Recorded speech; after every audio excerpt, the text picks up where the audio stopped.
रहीम अस्सलाम वालेकुम। कहा जाता है कि किस्मत भी बहादुरों का साथ देती है और ऐसा आज देखने में आया है।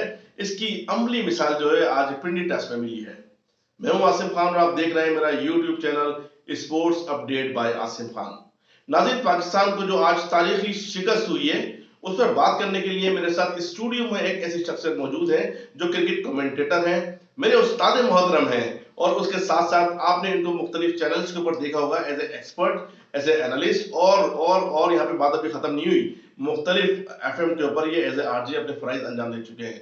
तो मैं उनको इनवाइट करूंगा यहाँ पे। उसकी वजह यह है कि आज की शिकस्त के ऊपर मैं समझता हूँ कि मैं अकेला बोलने के लिए काफी नहीं हूँ, तो मेरे साथ कोई नहीं, सिर्फ एक शख्सियत और वो है जावेद खलील साहब। जावेद खलील साहब, अस्सलाम वालेकुम। वालेकुम अस्सलाम आसिम भाई, बहुत बहुत शुक्रिया, आपने अपने स्टूडियो में मुझे दावत दी। जावेद भाई, आज जो पाकिस्तान की शिकस्त हुई है, कहा जाता है कि किस्मत जो है उनका साथ देती है जो बहादुर होते हैं, और जिस तरह कल बेन स्टोक्स ने बहादुरी का मुजाहरा किया, यानी कि क्रिकेट पंडित जो होते हैं, क्रिकेट एनालिस्ट जो है पूरी दुनिया में जो बैठे हुए हैं, उनके लिए बड़ा सरप्राइजिंग था जब उन्होंने अपनी टीम की इनिंग जो है उसको डिक्लेयर कर दी और पाकिस्तान को बैटिंग करने के लिए ऐसे विकेट के ऊपर, फ्लैट विकेट के ऊपर पाकिस्तान को दावत दे दी जाइए, 343 रन बनाइए, मैच जीते और ले जाइए। तो उसके बाद पाकिस्तान की जो परफॉर्मेंस रही उसके हवाले से अपनी बात करने के लिए आपको बुलाया सर। जी आसिम भाई, जिस तरह से आपने बताया कि 343 रन का टारगेट दे दिया था जब इंग्लैंड की टीम ने, और उसका बहादुराना फैसला बेन स्टोक्स का कि भाई जो जितने उनके खिलाड़ी आउट हुए उसके बाद जो उनके रन प्लस हुए सेकंड इनिंग में मिला के 343 रन, तो ये बोर्ड पे जिस तरह से दिखाई दे रहा था 112 ओवर खेलने थे पाकिस्तान को और 112 ओवर के अंदर ये रन करने थे। लेकिन यहाँ पाकिस्तान की बैटिंग जो है वो बिल्कुल जो है उस तरीके से दिखाई नहीं दी। चले पहले इनिंग के अंदर आपने थोड़ा बहुत अच्छा किया, अगर इंग्लैंड के 4 बैट्समैन सेंचुरी बना के गए तो आपके भी 3 बैट्समैनों ने सेंचुरी बनाई, वहां मुकाबला बराबर का था। लेकिन सेकंड इनिंग के अंदर यहाँ पे आपको 112 ओवर खेल करके दो और 343 रन करने थे। अगर ये कोई वनडे होता, मुझे वो वनडे याद आ रहा है जनूबी अफ्रीका और ऑस्ट्रेलिया की टीमों का, जब उसके अंदर 345 रन बने और जवाब में जो है वो 348 रन बने, तो यह पाकिस्तान बहुत आसानी से ये मैच जीत सकता था। लेकिन अप्रोच, बात है अप्रोच की।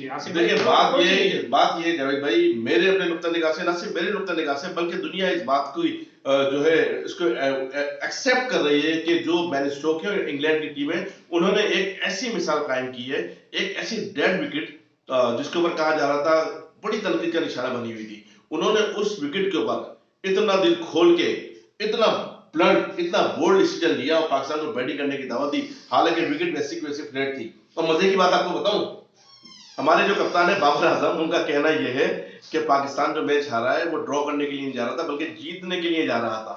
तो आप मुझे बता सकते हैं कहां से पाकिस्तान मैच जीतने के लिए जा रहा था? ऐसा कौन सा मौका था जहां पाकिस्तान को नजर आया हो या आपको नजर आया हो कि पाकिस्तानी टीम जो है बहुत एफर्ट कर रही है, जीतने की तरफ जा रही है? एक बात। दूसरी बात यह है कि इंग्लैंड की आप उनका वो देखें, आप कॉन्फिडेंस देखें, वो तमाम फील्डर उन्होंने करीब करीब करे हुए हैं, बाउंड्री में तो फील्डर जा ही नहीं रहे, उनको कितना कॉन्फिडेंस था पाकिस्तान की बैटिंग के ऊपर कि उनको बड़ी आसानी के साथ हम शेयर कर लेंगे। सिवाय बॉलर के जो है वो सारे फील्डर करीब थे और सिर्फ बॉलर बॉल कर रहा था, विकेटों के पीछे विकेट कीपर खड़ा था और बाकी अतराफ के अंदर 9 के 9 खिलाड़ी फील्डिंग कर रहे थे। उन्होंने अटैकिंग जो है फील्डिंग ली अपने, उनके कप्तान ने बड़ी जबरदस्त कप्तानी की और यहाँ पर घेरा खिलाड़ियों को, बैट्समैन को घेरा और घेर करके मारा है, जिसे कहते हैं ना, घेर के मारा है, घेर के मारा। हाँ, असल जो सबसे बड़ी बात है, माजरत में आपकी बात कट कर रहा हूँ, सबसे बड़ी बात यह है कि ये मैच इसको कंसीडर किया जा रहा था ड्रॉ होगा, लेकिन यहाँ पे बड़ी बहादुराना फैसला, मैं अगेन इन अगेन इसलिए बोल रहा हूँ कि इस टेस्ट ने एक रकम तारीफ कर दी है जनाब अली। ऐसा फैसला आज तक कभी किसी कप्तान ने नहीं लिया था। हर कोई भी कप्तान होता है वो तो डिफेंसिव अप्रोच रखता है, हमारे कप्तान की तरह। बिल्कुल, जिस तरह आपने कहा ना कि बैटिंग पैराडाइज विकेट थी, बिल्कुल बैटिंग पैराडाइज विकेट थी, और ये बॉलर्स के लिए डेथ वाली थी, यानी कि मौत की वाली थी।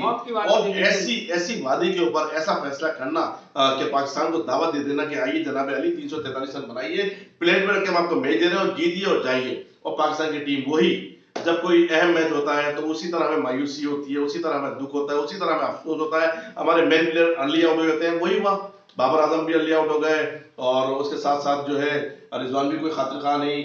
और अब बात करेंगे अजहर अली की, वो इंजर्ड थे, वो आए, अरे भाई आए तो यार, आए तो आए। इंजर्ड होने के बाद भी उनको एक जो है कॉट बिहाइंड उनका छूटा, विकेटों के पीछे कीपर ने कैच छोड़ दिया, उसके बावजूद जो वो सिर्फ 40 ही रन बना सके, जबकि 37 रन पे उनका कैच छूटा था और 3 रन के इजाफे के बाद वो फिर आउट हो गए। सऊद शकील और सलमान अली आगा, उनके लिए तो बड़ी गोल्डन अपॉर्चुनिटी थी।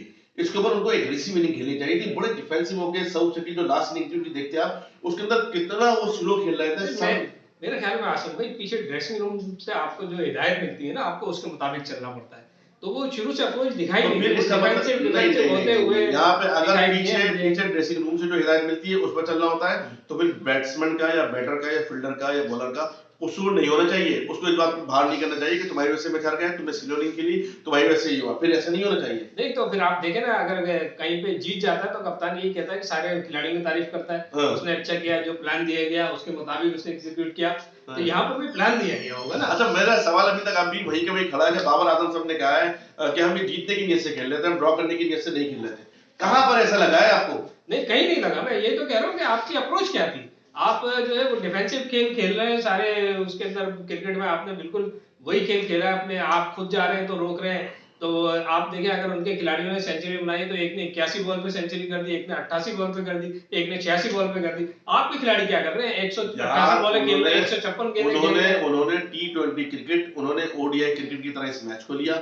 जी वो बिल्कुल। 17 साल के बाद यहाँ पे आ रहे हैं, वो हमारे मेहमान है, हमारी विकेटों से वाकिफ नहीं है, हमारे एटमॉस्फेयर से वाकिफ नहीं है। 17 साल का अरसा बहुत बड़ा अरसा होता है। जावेद खलील साहब, एक टीम यहाँ पर आ रही है, प्लेयर भी नहीं है। लास्ट जो टेस्ट जीता था उन्होंने कराची में सन 2000 में, और 22 साल के बाद जो है ये फिर उन्होंने इंग्लैंड ने जीता यहाँ पर। तो बात ये है कि अपना जावेद भाई कि हम कब तक डिफेंसिव क्रिकेट खेलते रहेंगे। असल मकसद जो है ना यहाँ पे हमारा तनकीद करने का ये है कि हमें डिफेंसिव अप्रोच से बाहर निकलना होगा। हम सिर्फ ये तो बोल देते हैं कि इंग्लैंड जो है अपनी टी20 की टीम यहाँ पे लेके आ गया, ये रमीज आलम साहब बोला है कि इंग्लैंड ऐसा लग रहा है कि अपनी टी20 की टीम यहाँ पे लेके आ गया। यार ऐसी बातें क्यों कर रहे हो?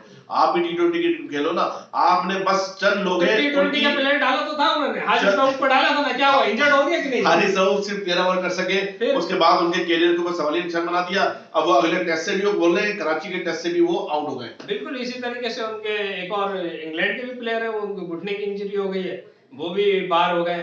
तो खैर अब क्या कह सकते हैं इसके अंदर, लेकिन एक तारीफ रकम हुई है 82 साल के बाद जो है इस मैच के अंदर, इस टेस्ट मैच के अंदर जो है वो 1700 से ज्यादा रन बने। तो दोनों टीमों ने मिला के एक ये तो रिकॉर्ड तोड़ा है, जहाँ पाकिस्तान हारा है वहाँ एक नया रिकॉर्ड भी बना है भाई, आप इसको नहीं बोल। चले ना, अब नाज़रीन का बहुत दिल दुख रहा होगा पाकिस्तान की हार के, बात करते हैं, लेकिन आज हम थोड़ी सी बात कर लें फीफा वर्ल्ड कप के हवाले से कि आज दो मैचेस खेले जा रहे हैं, क्रोएशिया और जापान के दरमियान है, उसके बाद अगला मैच जो है रात के 12 बजे शुरू होगा, वो है कोरिया और ब्राजील के दरमियान। तो आपने जरूर देखना है वर्ल्ड कप और वो मैचेस जरूर देखने हैं, ताकि आपका ये दुख और गम जो आज आपको मिला है ना दिल में, वो थोड़ा कम हो सके। जी बिल्कुल आसिफ भाई, आपने सही कहा कि अब क्रिकेट से तो आप दिल बर्दाश्त हो गए, लेकिन फुटबॉल की तरफ भी आप देखें, और भी दीगर खेल है। पाकिस्तान का कोई खेल हॉकी है, उसका भी बेड़ा गर्क हुआ है, और अब हो सकता है कि शायद आगे चल के कुछ बेहतरी पैदा हो जाए, जिस तरह से हॉकी के अंदर अफगान शाह के अंदर आप कोई पोजीशन लेकर आए, और उसके बाद अभी दूसरा टूर्नामेंट खेलने गए, वहां पे फिर हालत खराब जावेद हुई है। भाई, आप भूल रहे हैं पाकिस्तानी स्क्वाश में एक अरसा हुक्मरानी की है। जी बिल्कुल। लेकिन अफसोस अफसोस अफसोस तमाम वो खेल जिनकी वजह से पाकिस्तान का नाम रोशन था, पाकिस्तान से ऑब्सलीट होते जा रहे हैं। मैं यहाँ पे एक रिक्वेस्ट करना चाहूंगा, अपने जो मौजूदा प्राइम मिनिस्टर हैं, उन्होंने ऐलान तो कर दिया कि जितनी भी डिपार्टमेंटल क्रिकेट है या खेल है उनको रीस्टोर कर दिया जाएगा, लेकिन अभी तक इम्प्लीमेंट नहीं हुआ है। आप इम्प्लीमेंट कीजिए, लोगों के हौसले बुलंद कीजिए, लोगों को रोजगार फराहम कीजिए जिनके रोजगार छीन लिए गए थे। तो ये आपसे रिक्वेस्ट है, आपके पास अल्लाह ताला ने एक मौका दिया हुआ है, कुछ अच्छा काम कीजिए। आसिफ भाई, आपने बिल्कुल सही कहा कि ये वजीर आजम ने जो ऐलान किया था उसके मुताबिक जो इम्प्लीमेंट नहीं हुआ, उसको इम्प्लीमेंट हो जाना चाहिए। लेकिन यहाँ आसिफ भाई मैं एक बात और करना चाह रहा था कि जिस तरीके से आप देख लें कि इंग्लैंड की टीम जो है वो 92 का जब वर्ल्ड कप हार गई थी, तो उसके बाद से बड़ी तोकद होगी, उन्होंने कोई वर्ल्ड कप नहीं जीत सके। लेकिन लास्ट जो वनडे का वर्ल्ड कप था वो उन्होंने जीत लिया, टी20 का वर्ल्ड कप उन्होंने जीत लिया, अब मुझे लगता है कि टेस्ट की चैंपियनशिप भी वो जीत जाएंगे। तो तीनों फॉर्मेट के अंदर जो है दिखाई देगी। आखिरी जुमला में बोलना चाहूंगा, 2016 वर्ल्ड कप टी20 का फाइनल, ब्रेथवेट के 4 छक्के जो बेन स्टोक्स को पड़े थे, उसके बाद कोई और प्लेयर होता उसका कैरियर तबाह बर्बाद हो जाता। लेकिन सलाम पेश करते हैं बेन स्टोक्स के, उसके बाद 2019 के वर्ल्ड कप के वो हीरो रहे। अभी जो रिसेंटली टी20 वर्ल्ड कप हुआ उसके अंदर फाइनल में अच्छी परफॉर्मेंस दी, और अब यहाँ पे जब कप्तान बनकर आए तो ऐसे बहादुराना फैसला किया कि पूरी दुनिया को हैरान कर दिया। Ben Stokes, we love you. देखते रहिए हमारा YouTube channel sports update by Asif Khan, और हाँ, लाइक और सब्सक्राइब किया कीजिए, कोई नुकसान नहीं होगा। अल्लाह हाफिज। अल्लाह हाफिज।